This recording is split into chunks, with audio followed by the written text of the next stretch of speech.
اولاد 7 تھی اور نواسے بھی 7 تھے. نواسے پوتے تو نہیں تھے، بیٹے جوان نہیں ہوئے، شادیاں نہیں ہوئی، بیٹیاں بڑی ہوئی، ان کی اولاد ہوئی، بیٹے بھی ہوئے، بیٹیاں بھی ہوئی، نواسیاں بھی ہوئی، نواسے بھی ہوئی. تو پیارے رسول صلی اللہ علیہ وسلم نے اپنی اولاد کے ان بچوں کو خوب محبت دی،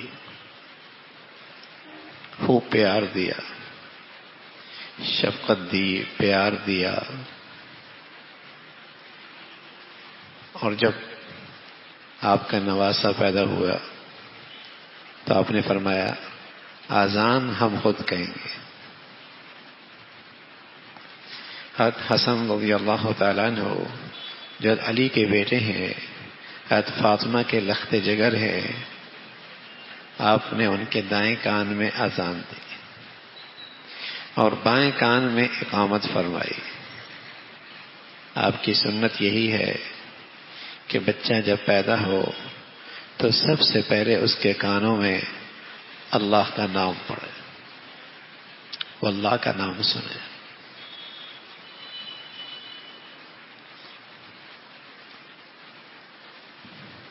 بظاہر معصوم سا شعور ہوتا ہے،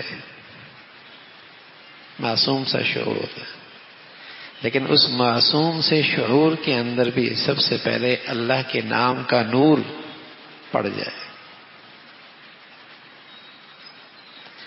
اور پھر جتنے نیک آدمی کی الفاظ سے پڑ جائے، نیک آدمی ہو. اس مادہ پرستی کے دور میں اب ان چیزوں کی اتنی اہمیت نہ رہی، لوگوں کو اس کی فکر نہیں ہوتی، بس یہ فکر ہوتی ہے اسپتال اچھا ہونا چاہیے،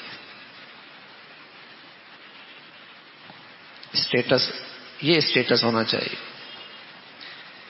پہلے بھی اس کا چیک اپ کا بڑا اہتمام ہوگا، بعد میں بھی بڑا اسٹیٹس والا اسپتال ہو. تو آپ علیہ الصلوۃ والسلام جس چیز کا اہتمام فرماتے تھے کہ سب سے پہلے کس طرح ان کے کان میں اللہ کا نام جائے، اور پھر آپ اس کی فکر فرماتے کہ انہیں تحنیک کرائی جائے. تحنیک یعنی ان کی زبان پر سب سے پہلے کسی نیک آدمی کی لعاب جائے. تو آپ علیہ الصلوۃ والسلام نے کھجور کو چبایا اور اس کو چھوٹا سا جز اور حصہ حضرت حسن کے منہ میں ڈالا. صحابہ رضوان اللہ علیہ اجمعین اس کا بڑا اہتمام فرمایا کرتے تھے. جب اللہ کے نبی کے بارے میں پتہ ہوتا کہ آپ کہیں سفر میں جا رہے ہیں اور گھر میں ولادت کی امید ہے تو پہلے سے تحنیک کرا لیا کرتے تھے کہ اس موقع پہ آپ سے ملاقات، آپ سے یہ عمل کرانا مشکل ہوگا، تو آپ سے پہلے سے کھجور چبوا لیا کرتے تھے کہ اللہ کا نام سب سے پہلے کانوں میں پڑے، اچھے اور نیک آدمی کے لعاب اس کے پیٹ میں جائے.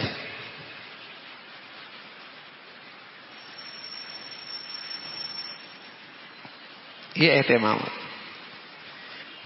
اور پھر اجوا مل جائے تو بہت بڑھیا بات ہے. آپ فرمایا کرتے تھے اجوا جنت کا پھل ہے. جو پاکستان اب جو اجوا ہے وہ تو جنت کا نہیں ہے، لیکن اس کی اصل جنت سے ہے، اس کی اصل جنت سے. کھجور مل جائے، اجوا مل جائے، اور اگر کچھ بھی نہ ملے تو کوئی اور چیز جس سے لعاب شامل کر کے اس کے منہ میں ڈال دیا جائے. میں عرض کر رہا ہوں اس مادہ پرستی میں دعاؤں کی اہمیت، بڑوں کی اہمیت، برکت کی اہمیت، نیک لوگوں کی دعاؤں کی اہمیت، نیک لوگوں سے نام رکھوانے کی اہمیت، نیک لوگوں سے اذان کہلوانے کی اہمیت، نیک لوگوں کا پہلے لعاب کا چلے جانا اب اس کی اہمیت ختم ہوتی جاتی. اب جس کی اہمیت ہے وہ ہم خوب جانتے ہیں.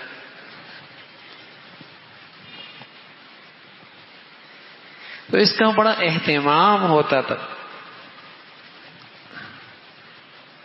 تو آپ علیہ الصلوۃ والسلام اپنے نواسوں سے اس انداز سے محبت فرماتے. آپ نے اذان دی، تحنیک کروائی، اور پھر آپ علیہ الصلوۃ والسلام نے فرمایا کہ ہم ان کی طرف سے عقیقہ کریں گے.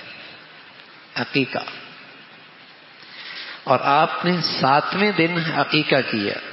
آپ کی سنت ہے بیٹا پیدا ہو 2 بکریاں ہیں، اور اگر بیٹی ہے 1 بکری ہے. یہ آپ 7ویں دن عقیقہ فرمایا کرتے تھے. یہ شکرانہ ہے، محبت کا اظہار ہے، خوشی کا اظہار ہے. عقیقہ فرماتے تھے. اور 7واں دن یعنی اگر بچہ جمعے کو پیدا ہوا تو عقیقہ جمعرات کو ہوا. اگر وہ اتوار کو پیدا ہوا تو عقیقہ ہفتے کو ہوگا، یعنی جس دن پیدا ہوا اس سے 1 دن پہلے. یہ سنت ہے. اذان کا اہتمام، تحنیک کا اہتمام، عقیقے کا اہتمام. اور پھر آپ علیہ الصلوۃ والسلام نے اچھا نام رکھا، حسن حسین. سبحان اللہ، خوبصورت نام رکھے. انتخاب فرمایا آپ نے. پھر آپ علیہ الصلوۃ والسلام نے فاطمہ سے فرمایا، فاطمہ ان کے سر کے بال صاف کر لو اور اس کا وزن کر لو اور اتنی چاندی صدقہ کر دو. 7ویں دن سر کے بال اتارو، اس کا وزن کرو، اتنی چاندی اللہ کے راستے میں صدقہ کرو. یہ آپ نے اپنے نوازوں کی پیدائش کے موقع پہ عمل فرمایا.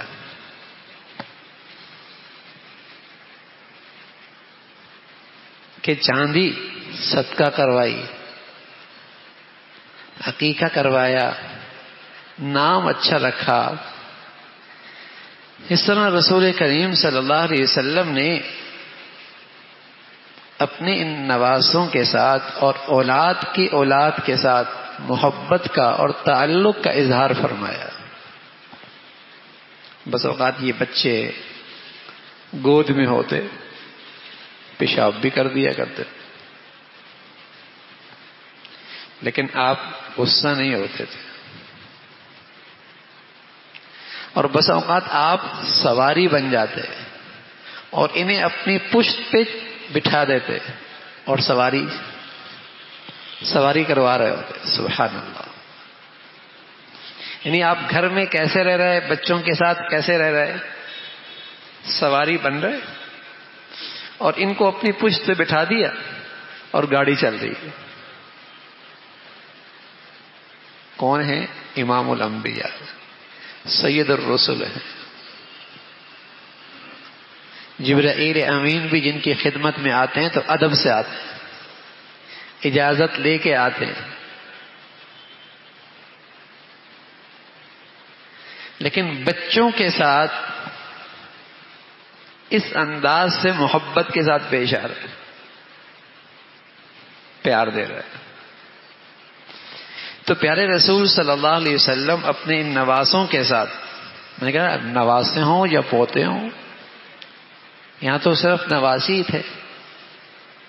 تو آپ علیہ الصلوۃ والسلام نے اس طرح انہیں پیار دیا اور انہیں اپنے ساتھ رکھا. پھر آپ علیہ الصلوۃ والسلام انہیں تعوذ سکھایا کرتے تھے. یعنی کچھ مخصوص کلمات ہیں وہ پڑھ کر آپ ان پر دم کیا کرتے تھے، اور وہ یہ تھے: اعوذ بکلمات التامہ من کل شیطان وہام ومن کل عین لامہ وَيَقُولُ هَكَذَا كَانَ إِبْرَاهِيمُ يُعَوِّدُ إِسْحَاقَ وَإِسْمَاعِيلَ عَلَيْهِمُ السَّلَامُ. حضرت ابراہیم بھی اپنے بچوں کے لیے، حضرت اسماعیل کے لیے، حضرت اسحاق کے لیے اس قسم کے کلمات سے انہیں پناہ ہمیں لے لیا کرتے تھے کہ نظر نہ لگے، نظر نہ لگے، شر سے، شیطان سے، شیطان نما انسانوں کے شر سے محفوظ رہیں. تو یہ پڑھ کے آپ دم کیا کرتے تھے. اعوذ بکلمات التامہ من کل شیطان وہامہ ومن کل عین لامہ، یہ کلمات پڑھایا کرتے تھے. اور ساتھ ساتھ آپ علیہ الصلوۃ والسلام انہیں دعائیں سکھایا کرتے تھے. ان بچوں کو بچپن ہی میں دعائیں سکھایا کرتے تھے. حضرت حسن فرمایا کرتے تھے رضی اللہ تعالیٰ عنہ کہ رسول کریم صلی اللہ علیہ وسلم نے مجھے یہ چند دعائیں سکھائیں، پیار بھی، شفقت بھی، محبت بھی، کھیلنا بھی، تربیت بھی، اخلاق بھی. اللہ سے رابطہ بھی جوڑا جا رہا ہے. ہم بس اوقات محبت میں وہ کر دیتے ہیں جو بچے کے اخلاق خراب کر دیتے ہیں. اتنی محبت آ گئی کہ جو بچے نے مانگا جسے چاہے اس کے اخلاق میں تخریب پیدا ہو، فساد آ جائے، اسی میں بہہ جاتے. تو آپ محبت بھی فرما رہے، شفقت بھی فرما رہے، کھیل بھی رہے، دعائیں بھی سکھا رہے، اور بچپن ہی کے اندر اس کی معصوم دل کی تختی پہ اللہ کی بڑائی کی عظمت بھی بٹھا رہے، اللہ کا تعارف بھی سکھا رہے. بچپن کی باتیں یاد ہو جائیں نا تو بچپن تک یاد رہتی، اچھی عادتیں پیدا ہو جائیں، ورنہ تو عمر گزر جاتی ہے، دعائیں یاد نہیں ہوتی، عمر گزر جاتی. تو حسن فرمانے لگے رضی اللہ تعالیٰ عنہ کہ اللہ کے نبی صلی اللہ علیہ وسلم نے مجھے یہ چند دعائیں سکھائیں. اللہم اہدنی فی من ہدیت، وعافنی فی من عافیت، وتولنی فی من تولیت، وبارک لی فیما اعطیت، وقنی شر ما قضیت، فإنک تقضی ولا یقضى علیک، انہ لا یذل من والیت ولا یعز من عادیت، تبارکت ربنا وتعالیت. ایسے جامع کلمات ہیں، سبحان اللہ.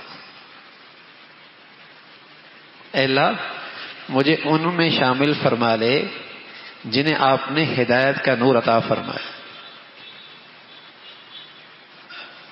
اور مجھے انہی میں شامل فرما جنہیں آپ نے عافیت نصیب فرمائی.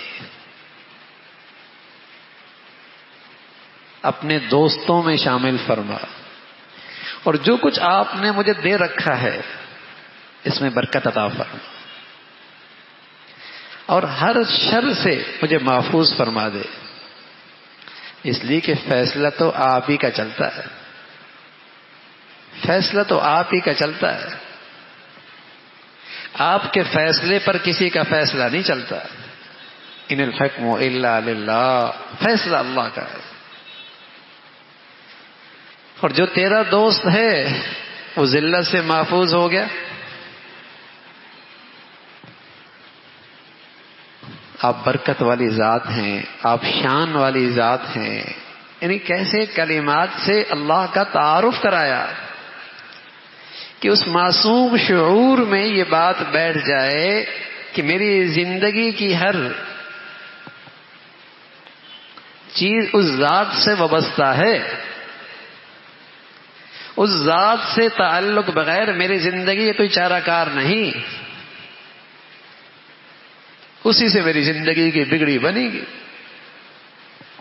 تو یوں پیارے رسول صلی اللہ علیہ وسلم انہیں دعائیں سکھایا کرتے تھے، اور ان کی محبت سے، پیار سے تربیت فرمایا کرتے تھے. تو اللہ رب العزت ہمیں اپنے پیارے نبی کی زندگی کے اس پہلو پر بھی عمل کی توفیق نصیب فرما دے.